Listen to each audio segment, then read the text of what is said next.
Choosing the right skateboard wheels can be super overwhelming, especially as a beginner. The truth is, you can technically use any wheel for any style of skating, but different wheel shapes, sizes, and hardnesses will heavily influence how your board's going to perform. So today I'm going to break down everything you need to know to figure out which skateboard wheels are best for you, depending on your skating style, the spots you skate, and how you want your board to feel. Now, out of my personal objective opinion, the wheel's hardness or durometer is a little bit more important than the size and the shape of it. All three of those things work together, but the hardness of the wheel is just slightly more important. Here's the thing, you can do anything on any wheel, but your environment plays a massive part in how your board actually feels as you're skating. If you mostly skate rough footpaths, crusty street spots, or even DIY skate parks, a 101A wheel will feel like concrete on concrete. It'll be super slow and the vibration will feel horrible and make those wheels unskateable on those surfaces. But if you skate a smooth skate park or a tiled street plaza, those same wheels are going to feel perfect. They're going to roll really smooth and fast, and they're just going to feel super comfortable under your feet. So picking the right hardness, size, and shape for where you skate is going to make all the difference. Now let's break down all of the common wheel durometers and what each one is best for. 99A is the standard. This is the best all-round hardness for both street skating and smooth skate parks. 101A and above is considered a hard wheel. These will be great for slides, power slides, and reverts, but feel horrible on rough ground.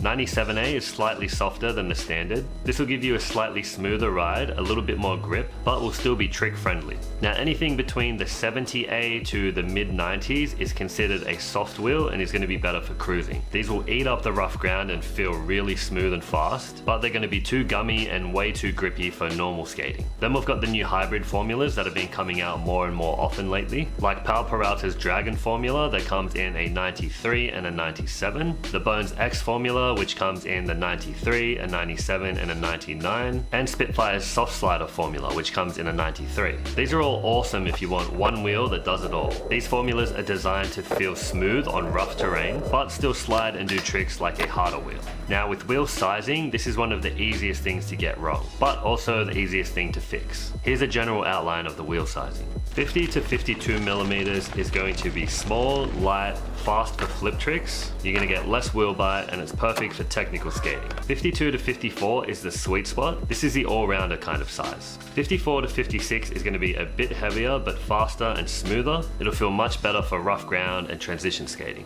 Anything from 56 up to 60 mil is considered a big wheel. This will feel much smoother, much faster, but it'll add weight to your board and you're most likely going to need riser pads for these wheels, just to reduce the wheel bite you're going to get. Now anything from the 60 to 70 mil and above is going to be strictly for cruising. These are usually going to be in a softer durometer and just reduce the vibration and keep your speed rolling, so they're more suited to cruiser boards. And on the other end, anything under the 50 millimeter range is more of a niche and novelty size for more fun kind of setups. They're not going to be very common and you probably won't see them very often. So smaller wheels are going to be lighter, so they'll rotate faster when you're popping and flicking, making them easier for tricks. Bigger wheels are going to be smoother and hold their speed better, but add more weight and stability to your setup. Now let's talk about wheel shapes, probably the most confusing part because every company names them differently. I'm going to be using Spitfire shapes for these examples since they have the most clear lineup. I will start by saying thin wheels are going to slide better since there's less riding surface, but will also feel pretty bad on rough ground because of the same fact. And wider wheels are going to roll smoother and have more grip because of that riding surface, but they'll be heavier and they won't slide as easy. Now let's talk about the actual wheel shapes. Now on either end of the wheel shapes we have a square cut wheel like the Spitfire tablets or a rounded wheel like the Spitfire classics. Having a square edge wheel is going to be great for locking into grinds and you'll be more stable, but it'll be less flick friendly since that square edge is going to be harder to tip over and initiate the flip trick as you're trying to do tricks. The classic wheel has a much rounded edge, so that's going to tip and roll over so much easier when you want to do flip tricks, but you won't be able to lock into grinds as well since the rounded edge gives you more chance of slipping out of your grinds.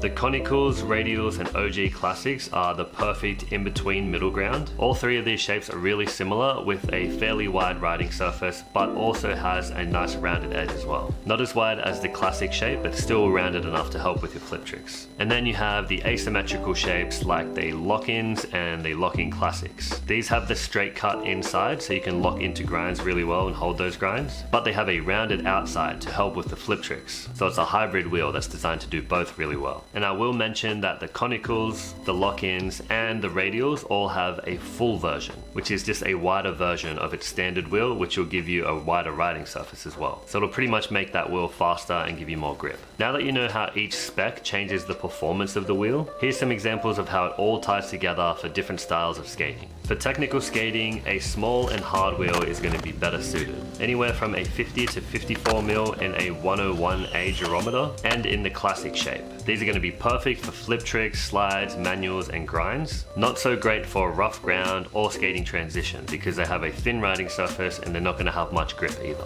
With transition skating, you want to go wider but stick to a standard gerometer. Anything from 54 to 56 millimeter and the 99A gerometer in either the conical, radial or tablet shape. These are going to give you more grip and more speed in bowls and better control on the walls and the coping. For skating rails, ledges and slappies, a more straight cut wheel is going to help and benefit this style of skating. These kind of wheel shapes are going to help you stay locked into long grinds, and then you can choose what kind of outer edge you want depending on how you want your board to flick.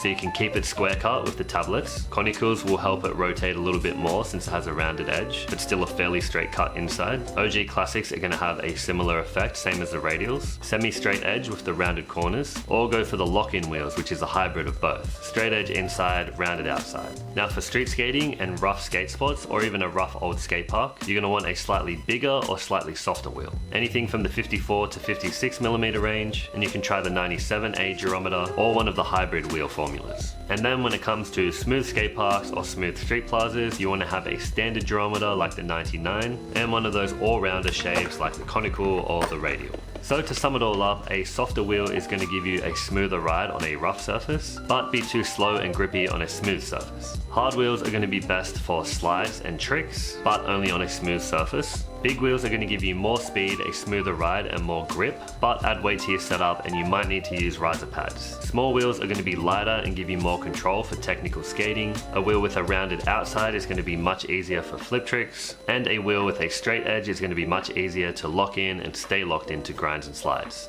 At the end of the day, you can skate any type of wheel, but if you match your wheel to your terrain and your skating style, you'll instantly feel more comfortable and be way more consistent. To get a look at Spitfire's new lock-in classic shape and all of the benefits that come with riding an asymmetrical wheel shape, check out this video right here.